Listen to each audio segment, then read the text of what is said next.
ওকে, Samsung Galaxy S25 ultra থেকে আমরা প্রশ্নগুলো পড়বো। তবে হ্যাঁ, আজকে খুব ইন্টারেস্টিং একটা প্রশ্নের উত্তর অবশ্যই দেবো, যেটা আপনারা প্রায়ই জিজ্ঞাসা করেন যে 30 থেকে 35,000 টাকার মধ্যে কোন ফোন নিলে ঠিক হবে। অবভিয়াসলি ইন্ডিয়ান রুপিতে 30 থেকে 35,000 কোন ফোন নেওয়া ঠিক হবে। এটা যদি বাংলাদেশের টাকা আমরা ধরি, তাহলে ধরতে পারেন যে 50,000 টাকার মধ্যে কোন ফোনগুলো সেরা হবে বলে আমি মনে করি, সেই ফোনগুলোর কথাই আজকে বলবো। আর আজকের ভিডিও শেষের দিকে কি আমি একটা খুব ইম্পর্টেন্ট কথা বলবো, সেগুলো কিন্তু মিস করবেন না। তবে তার আগে অন্যান্য প্রশ্নের উত্তরগুলো তো দিয়ে নিতে হবে। প্রথম প্রশ্ন করেছেন মোহাম্মদ রাকিব। তিনি বলছেন, আশা করি ভালো আছেন। একটা বিষয়ে হয়তো অনেকেই জানতে চায়, আইফোন 16e নেবো নাকি এই দামে আইফোন 14 প্রো অ্যান্ড 15 নিলে ভালো হয়? আইফোন 15ই মনে হয় বেটার হবে। তবে আইফোন 15 সত্যি আপনার জন্য বেটার হবে কিনা সেটা আপনাকে বুঝতে হবে। আর এটা বোঝার জন্য খুব ভালো করে ডিটেলসে আমি একটা শর্টস বানিয়ে বলেছিলাম। আমাদের শর্টস গুলো মাঝে মাঝে একটু দেখবেন। আরে সাবস্ক্রাইব করে রাখলে এমনি আপনার ফিডে ওইগুলো চলে আসবে, নোটিফিকেশন চলে আসবে, তো ওখান থেকে দেখলে আপনি উত্তরটা পেয়ে যাবেন অবশ্যই। ফারহান অর্ক বলছেন, আপনার অনেক লং টাইমের ভিউয়ার আমি, বাট আজ পর্যন্ত 2 ইয়ার্স কোনো কোশ্চেনের অ্যান্সার পাইনি। এটা আপনার অভিযোগ নয়, এটা বহু মানুষের অভিযোগ, এবং আমিও এখানে অসহায়। কত প্রশ্নের উত্তর দেবো আপনি বলুন? আমি চেষ্টা করি তবুও ঘুরিয়ে ফিরিয়ে সবার প্রশ্নের উত্তর দেওয়ার জন্য, তবুও অনেকেরই প্রশ্নের উত্তর দিতে পারি না, এবং তার জন্য আজকে সবাইকে একসাথে সরি বলে রাখছি।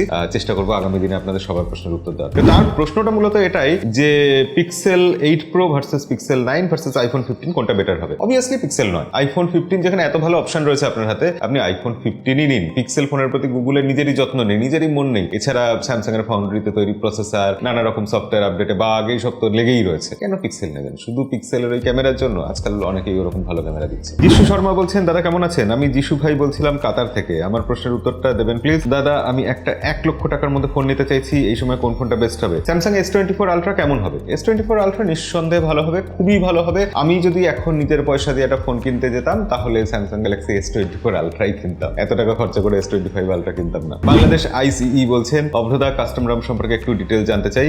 এতে কি রম ডেভেলপারদের মাধ্যমে মোবাইল হ্যাক হওয়ার সম্ভাবনা থাকে? আশা করছি আগামী প্রশ্নোত্তর পর্বে দেবেন। কাস্টম রমের ব্যাপারে মোটামুটি আমাদের সবার তো আইডিয়া আছেই। ডেভেলপাররা একরকম রম বানায়, সেই রম গুলো আমরা ফোনে ইনস্টল করতে পারি যদি ফোন কোম্পানি অ্যালাউ করে, বুটলোডের আনলক করে রাখে, ইত্যাদি ইত্যাদি। এবার কাস্টম রম দেওয়া হলে ডেভেলপাররা অনেক কিছু ফিচার্স তার মধ্যে ইচ্ছা মতো ঢুকিয়ে দিতে পারে, নিজেদের মতো করে ফোনের বিভিন্ন জিনিসকে অপটিমাইজ করতে পারেন। মনে করুন কোনো ফোনের পারফরমেন্স অতটা ভালো ছিল না, সেটাকে একটু প্রসেসরকে ওভারক্লক করে দিল, বা কোনোভাবে একটু পারফরমেন্স বুস্ট করতে পারে। কোনো ফোনের ব্যাটারি হয়তো অতটা অপটিমাইজড না, ব্যাকআপ অতটা ভালো পাওয়া যেত না, অথচ বড় ব্যাটারি ছিল, ইত্যাদি ইত্যাদি সুবিধা হতে পারে। কিন্তু হ্যাঁ, সব সময় ভয় থাকবে, এই ভয়টা চিরকাল ছিল, আজও আছে, আগামী দিনেও থাকবে, যে ডেভেলপাররা কাস্টম রমের মধ্যে কোনো রকম ম্যালওয়্যার বা কোনো কিছু ঢুকিয়ে দিতে পারে। অর্পণ সেন বলছেন, দাদা ফোনে দুটো সিম কার্ড ব্যবহার করার সুবিধা অসুবিধা কি? দুটো সিম কার্ড ব্যবহার করলে দুটো নাম্বার একই ফোন থেকে ইউজ করতে পারবেন, দুটো ফোন ইউজ করতে হবে না, এটা তো সুবিধা। এটার থেকে বড় সুবিধা আর কি হতে পারে? অসুবিধা অবভিয়াসলি যে ফোনের ব্যাটারি তাড়াতাড়ি ড্রেন হবে তুলনামূলকভাবে। একটা সিম ব্যবহার করলে ফোনের ব্যাটারি একটু কম তাড়াতাড়ি ড্রেন হবে। এছাড়া সেরকম কিছু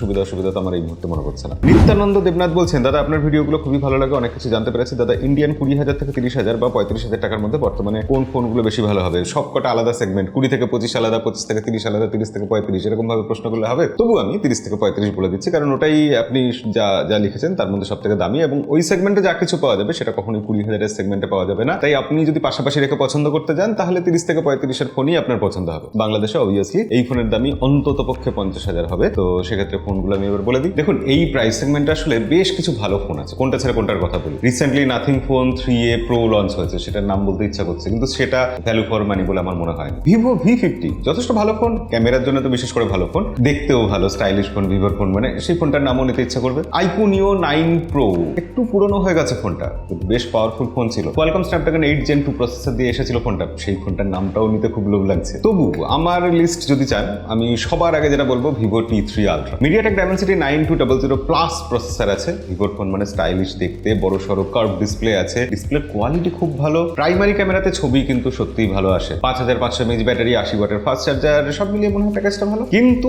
আলট্রা ওয়াইড ক্যামেরাটা অতটা ভালো নয়, টেলিফটো লেন্স নেই, ব্লোটওয়্যার সফটওয়্যারের মধ্যে প্রচুর আছে, এই অসুবিধাগুলোও আছে। এরপর বলবো রিয়েলমি GT60। এই ফোনটা 4 নম্বরে না রেখে আমি 1 নম্বরেও হয়তো রাখতে পারতাম। Qualcomm Snapdragon 8S Gen 3 processor আছে, পারফরমেন্সে বিস্ট, বোধহয় বেস্ট পারফরমেন্স এই সেগমেন্টে। 5500 mAh ব্যাটারি, 120 ওয়াটের ফাস্ট চার্জিং, ডিসপ্লেও বেশ ভালো। এখানে ট্রিপল ক্যামেরা সেটআপ আছে, কিন্তু এত আকর্ষণীয় ক্যামেরা সেটআপ থাকা সত্ত্বেও এই ফোনটাতে একটাই সমস্যা, যে এটা রিয়েলমির অপটিমাইজ করা ক্যামেরা। রিয়েলমির সফটওয়্যার আমি জানি না কি সমস্যা, রিয়েলমি আজ অব্দি ক্যামেরার ব্যাপারটাকে ঠিক কায়দা করে উঠতে পারলো না। রিয়েলমির ফোনের ক্যামেরা দিয়ে ভালো ফটো ওঠে, কিন্তু রিয়েলমি কোথাও ক্যামেরার জন্যই পিছিয়ে থাকে। বিশেষ করে করে সেলফি ক্যামেরার তো রিয়েলমি আজও কোনো রকম কথাই হবে না। 16 মেগাপিক্সেল তাও ওরা ম্যানেজ করতে পারে, 32 মেগাপিক্সেল হলেই রিয়েলমি সেখানে সবকিছু ভুলে যায়। খুব ভালো ফোন, গেমিং এর জন্য দারুণ ফোন, কিন্তু ক্যামেরার জন্য একটু পিছিয়ে থাকবে। আর একটা ফোন, একটু পুরনো ফোন কিন্তু খুবই ভালো ফোন, প্রিমিয়াম দেখতে, হার্ডওয়্যার খুব ভালো এবং মেটাল বডি। ফোনটার নাম OnePlus Nord 4। এখনো ফোনটা ভ্যালু ফর মানি, অবশ্যই এই ফোনটাও আপনি চেক আউট করতে পারেন। কটা ফোন হলো? 3টে। এবার তাহলে 2 নম্বর ফোনটা বাছাটা ভীষণই টাফ হয়ে যাচ্ছে, মানে এত অপশন রয়েছে। আমি তাও একটু পুরোনো ফোন একটা বেছে নেবো,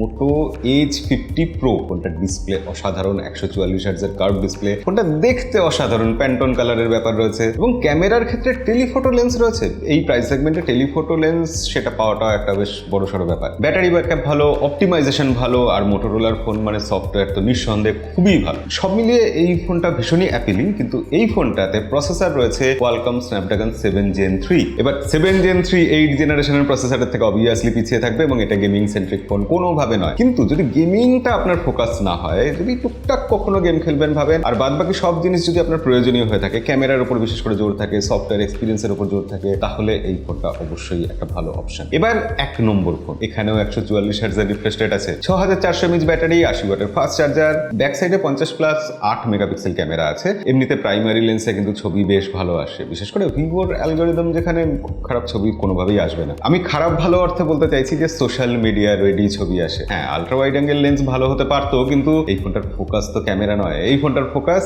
গেমিং এর দিকে। এই ফোনেও রয়েছে সেরা প্রসেসর এই প্রাইস সেগমেন্টে, কোয়ালকম স্ন্যাপড্রাগন 8s Gen 3 দিয়ে। আমাদের সেরা 1 নম্বরে রাখা ফোনটা হচ্ছে iQOO Neo 10R।